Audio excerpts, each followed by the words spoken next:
எல்லா பழக்கத்துக்கும் போறாரு. எல்லா பழக்கத்துக்கும் போனதுக்கு அப்புறம் ஒரு கட்டத்துக்கு மேல அந்த ஒரு சில ஆசைகள்னால போகும்போது அவருக்கு ஒரு ஞானம் கிடைக்குது. யார் மூலியமா கிடைக்குது? சகோதரி மூலியமா கிடைக்குது.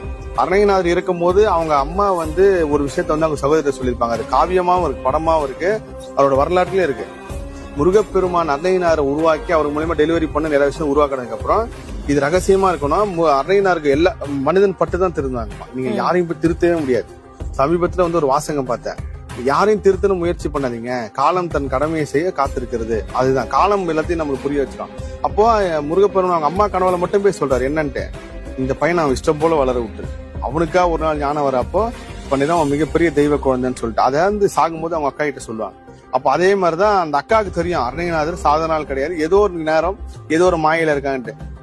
ஒரு கட்டத்துக்கு மேல அந்த மாயெல்லாம் தெரிஞ்சதுக்கு அப்புறம் தான் இனிமேல் வாழ்றதே வேஸ்ட் தான், இவ்வளவு கேவலமா இருந்திருக்குமே, இப்படி எல்லாம் நம்ம மோசமா இருந்திருக்கோமே அப்படின்னு சொல்லி போய் கோபுரத்துல தற்கொலை பண்ணிக்கும் போது முருகப்பெருமான் காட்சி கொடுத்தாரு.